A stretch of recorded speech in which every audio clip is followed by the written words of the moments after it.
Democracy if people don't have a right to speak. David Shebib. David Shebib. David Shebib. David Shebib. David Shebib. David Shebib. David Shebib.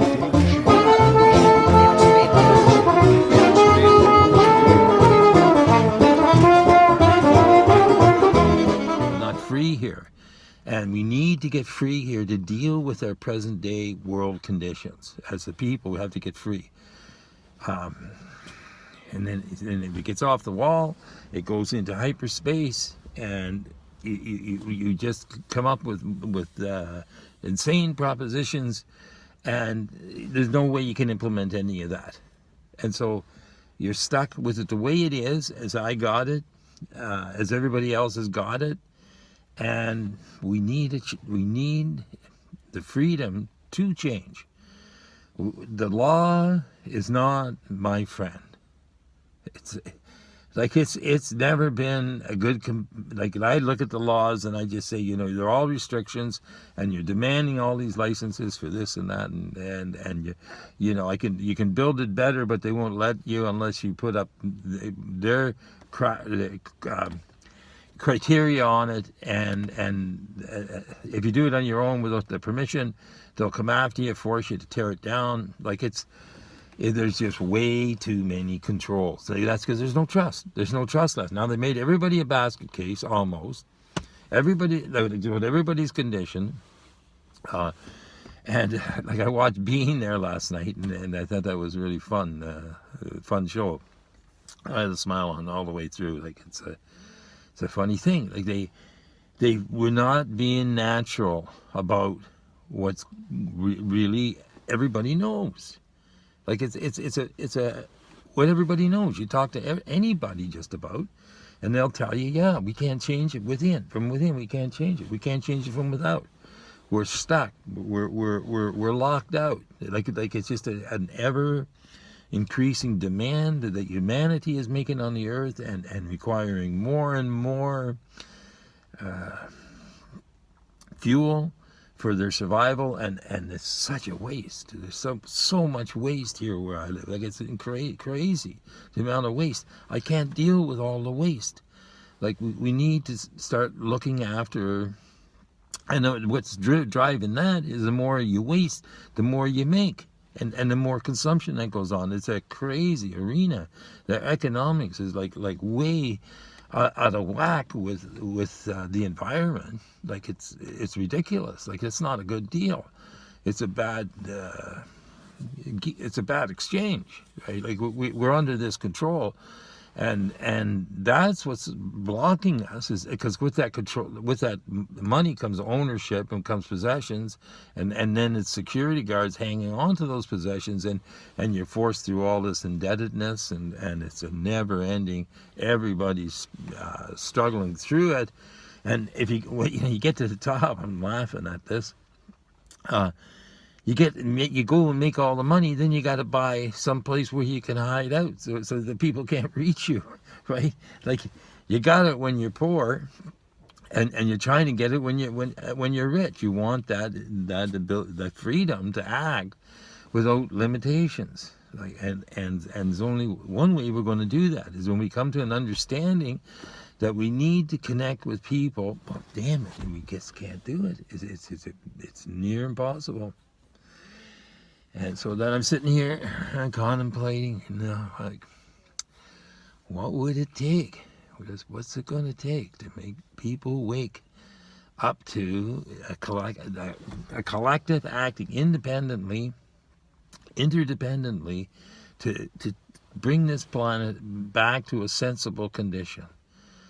And for sure, we got to work on it locally. That's where we are.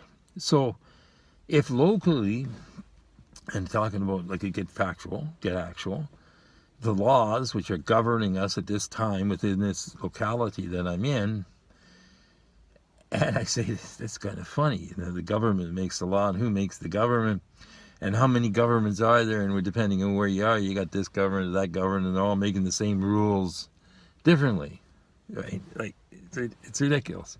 Why do we need all these different municipalities? So where I am, there's 13 different municipalities with mayors, and 73 councillors, and they're making all these divided decisions about how to get along.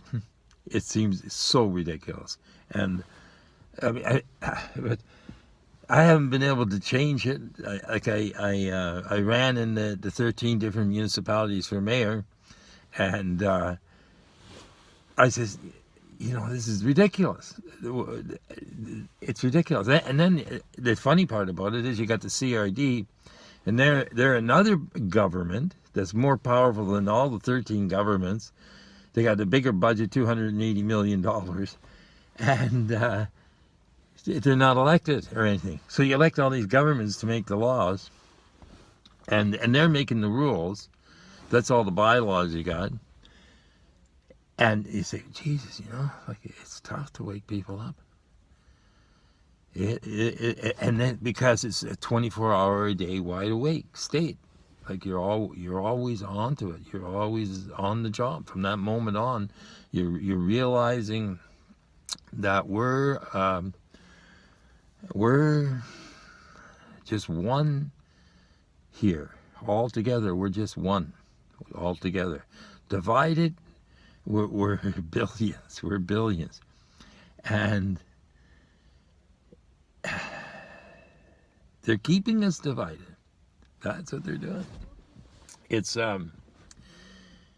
it appears to be intentional, but they don't. Their Constitution says otherwise, but they don't act up to the Constitution, and to make a constitutional challenge within their corrupt system costs millions of dollars, and you're never sure you're ever going to get justice at the end of all that, because you just get lost in the technicalities of it. It's ridiculous to make a constitutional challenge. And yet, that's what they say, well, we agree on the Constitution. And they got another Constitution over there and another one over there. And okay, so we got to protect our state. And for that, they created the Army. And then the Army becomes the police force over you. And you're the one that's in prison here. We're all in prison. This is a prison state we're in. We're not free. And the beauty is that we could be free. We could be. It's simply a change in thinking. That condition. Get out of that condition that we're in. But you can't get out of it because you're in it. So it becomes a little bit of a conundrum. And that's where you got to work in the middle of it.